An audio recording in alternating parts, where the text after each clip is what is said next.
창세기 24장 10절에서 27절까지의 말씀입니다. 이에 종이 그 주인의 약대 중 10피를 취하고 떠났는데 곧 주인의 모든 좋은 것을 가지고 떠나 메소포다미아로 가서 나홀의 성에 이르러 그 약대를 성 밖 우물 곁에 굴렸으니 저녁때라. 여인들이 물을 길러 나올 때였더라. 그가 가로되 우리 주인 아브라함의 하나님 여호와여 원컨대 오늘날 나로 순적히 만나게 하사 나의 주인 아브라함에게 은혜를 베푸시옵소서. 성중 사람들의 딸들이 물 길러 나오겠사오니 내가 우물 곁에 섰다가 한 소녀에게 이르기를 청컨대 너는 물 항아리를 기울여 나로 마시게라 하리니 그의 대답이 마시라. 내가 당신의 약대에게도 마시우리라 하면 그는 주께서 주의 종 이삭을 위하여 정하신 자라. 이로 인하여 주께서 나의 주인에게 은혜 베푸심을 내가 알겠나이다. 말을 마치지 못하여서 리브가가 물 항아리를 어깨에 메고 나오니 그는 아브라함의 동생 나홀의 아내 밀가의 아들 부두엘의 소생이라. 그 소녀는 보기에 심히 아름답고 지금까지 남자가 가까이 아니한 처녀더라. 그가 우물에 내려가서 물을 그 물 항아리 채워가지고 올라오는지라. 종이 마주 달려가서 가로되 청컨대 내 물 항아리의 물을 내게 조금 마시우라. 그가 가로되 주여 마시소서 하며 그가 급히 그 물 항아리를 손에 내려 마시게 하고 마시우기를 다하고 가로되 당신의 약대도 위하여 물을 길어 그것들로 배불리 마시게 하리이다 하고 급히 물 항아리의 물을 구유에 붓고 다시 기르려고 우물로 달려가서 모든 약대를 위하여 깃는지라. 그 사람이 그를 묵묵히 주목하여 여호와께서 과연 평탄한 길을 주신 여부를 알고자 하더니 약대가 마시기를 다하매 그가 반세겔 중 금고리 1개와 10세겔 중 금 손목고리 1쌍을 그에게 주며 가로되 내가 네 딸이냐 청컨대 내게 고하라. 내 부친의 집에 우리 유숙할 곳이 있느냐.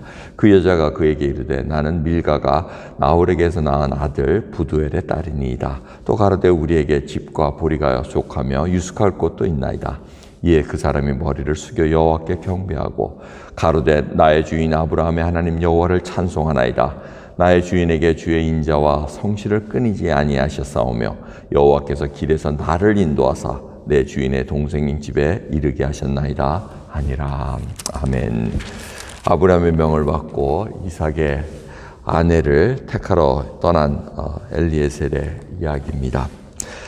나홀 거하는 아브라함의 동생입니다. 동생이 이제 하란에 거한 걸로 나옵니다.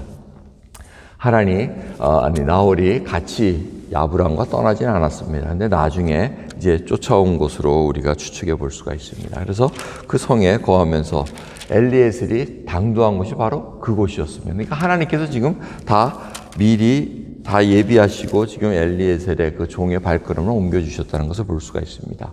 그러면서 이 종은 하나님께 기도를 합니다. 저 이제 물 기르러 나오는 때가 됐사오니 거기에 처녀가 나오면은 제가 이렇게 얘기할 테니 이렇게 하면은 제가 그렇게 하나님께서 정해준 여자로 알고 이렇게 하겠습니다 하고 기도합니다. 그때 마침 리브가가 나옵니다. 리브가가 나와서 물을 길고 오는데 내게 좀 마시우라 했더니 마시우게 하고 그 다음에 또 종이 얘기한 대로 그럼 약대도 물을 먹이겠습니다 하고 이렇게 얘기합니다. 그러니까 가서 구유에다가 물을 부는데 그게 한 번으로 끝나는 게 아닙니다. 몇 번씩 가가지고 낙타 10마리니까 그것도 구유에다가 하면 한 몇 번은 갔을 겁니다. 자, 리브가의 이 모습이 어떻습니까? 여러분 보기에 참 오바다 이렇게 생각하십니까? 아닙니다. 몸에서 배어난 친절과 이 상냥함과 이런 것이 다 나온다는 것입니다. 이건 누가 얘기해서 이렇게 만나면 해라 이렇게 훈련된 게 아니고 이 리브가에게는 그러한 관용과 긍휼히 여기는 마음들이 쭉 있었다는 것을 보여주고 있습니다. 그래서 이 리브가의 모습 속에서 이제 확정을 받고 엘리에셀이 물어봤습니다. 누구 딸이냐 했더니 그 대답이 참 걸작입니다. 24절 보시면 밀가가 나홀에게서 낳은 아들 부두엘의 딸이니이다 이렇게 얘기합니다. 이거 복잡해요. 부두엘이 자기 아버지입니다. 근데 아버지는 누굽니까? 바로 나홀이라는 것입니다. 자기 할아버지, 할머니 얘기하고 아버지 얘기하고 자기 얘기.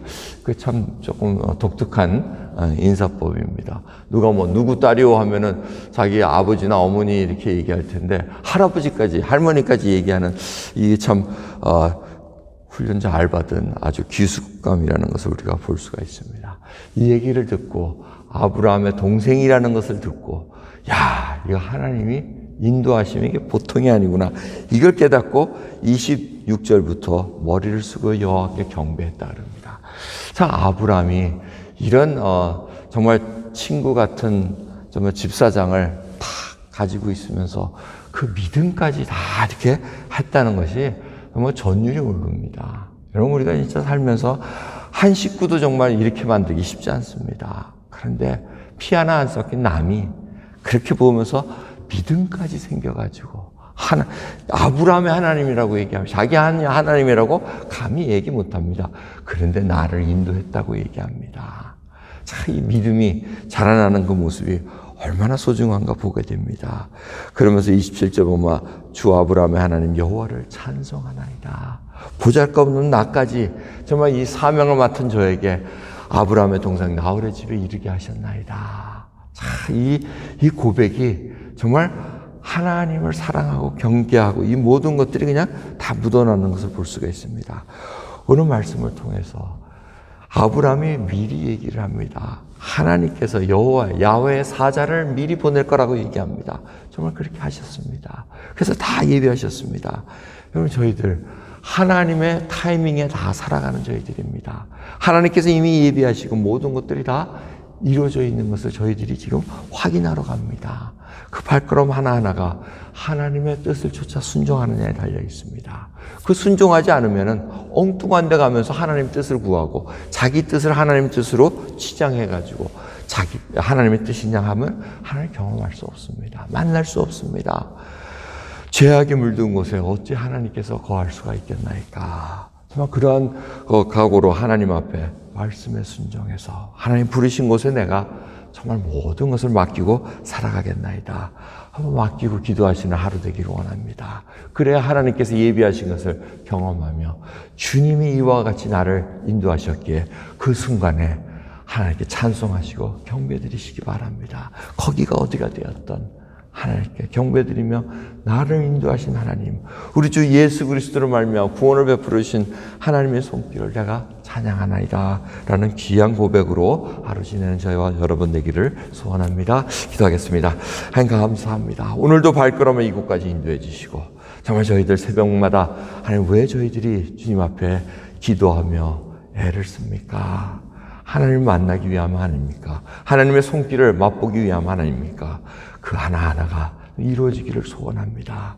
오늘 말씀을 통해서 하나님을 경외하는 자마다 하나님의 발걸음을 인도해 주시는 것을 알기에 오늘도 주님 저희 발걸음을 인도해 주시고 저희 말과 손을 행하는 것과 모든 것들이 몸에서 배어나 그리스도의 향기가 풍어날 수 있도록 은혜 베풀어 주옵소서. 감사드리며 예수 그리스도의 이름으로 기도드리옵나이다. 아멘.